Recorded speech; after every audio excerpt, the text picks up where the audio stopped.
Benny, come on. As I see sunshine coming through my window, feel the desire to conquer the world. Hey guys, I am off for a run, and I have just a little tiny bit of a sickness coming on. I have a bit of a head cold, and that is a question I get really often is, should I run? I'm not feeling really very great right now. So the first thing is, obviously everyone is different, and why you're not feeling well is different. So you're the one who knows yourself best. So really listen to your body and play it by ear. But this is kind of my rule of thumb. First of all, if you have broken bones or you've just had surgery or something like that, then you obviously need to listen to your doctor, okay? So listen to your doctor. They'll let you know when it's okay to go back and start running. But if you're not feeling well because you're sick, my rule of thumb is, if it is something like a head cold, with a head cold, it's a little bit sunny here. With a head cold, I usually recommend going running. I often find that it kind of helps clear everything up, and that I actually feel better being outside and active and moving around. I'm not necessarily doing my hardest workout ever, but I am going out and running a decent workout. If it's a respiratory type of illness, then you have to play it by ear. Again, everyone's different. I'm really super susceptible to respiratory illnesses, and so I have to be very careful, especially if it's cold outside. If it's cold and I have a respiratory thing, it tends to really irritate my lungs, and whatever I have moves deep down into my lungs, and then I'm sick for weeks and weeks and weeks. And so if I have a respiratory thing, then and it's cold outside, I usually don't run. I still go for walking and cross training and that type of thing, because cross training for me is usually inside, and walking, I'm not breathing hard, so it is okay. If you have a type of sickness where you had a high fever of any sort, I 100% recommend that you come back from that carefully and slowly. If you had a high fever and, that was yesterday, today you don't have a fever, I would not go out and run. I would not push it, because pushing yourself and getting tired physically tends to bring that sort of illness right back. And gosh, you probably felt horrible when you had it, so you don't want it to come back for sure. As far as digestive tract issues, if it's really like a stomach flu sort of thing, then for goodness sakes, don't leave a place where there's a bathroom, right? So stay home. It's okay. You'll get better soon, and then you can go for your run. If you have something that's just like an upset stomach, though, different than my definition of a digestive tract issue, if you know what I mean. So just an upset stomach, usually, or a headache even. Usually if I go out with an upset stomach or a headache, I actually feel a lot better after I run. So again, play it by ear. You're the one who knows your body best, so listen to what's really going on. If you're gonna go out for a run and you're unsure, do your warm-up in a place that's easy for you to get back if you decide that this wasn't quite the best idea.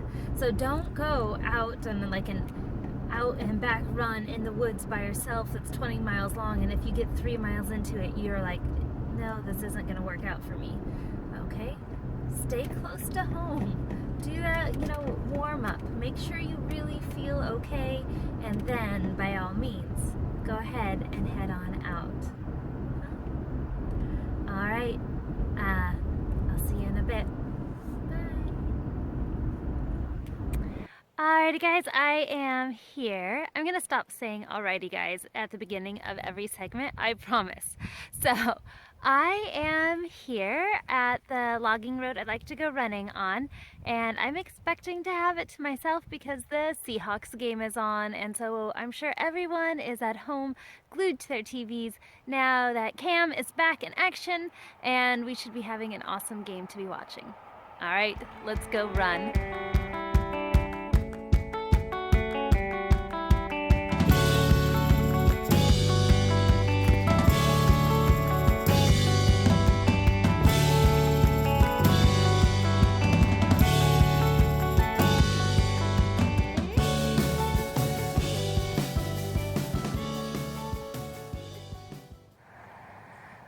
I'm back from my run. I ran about 6 miles today. I was doing a type of run where I run at a nice pace, not quite a tempo, certainly faster than a jog. So running, run at a nice pace, and then whenever I reach a hill, I challenge that hill. So depending on what type of hill it is, if it's really a short, steep hill, I'm running super fast. If it is a longer, slow hill, I am picking up my pace, really working on good running form going up a hill. And then I just did a couple hill repeats on top of that just to really reinforce that hill running. We like to call hill work speed work in disguise. I was right to go running even though I had a bit of a head cold. It's cleared me out. I feel much better, but I have some questions for you runners out there.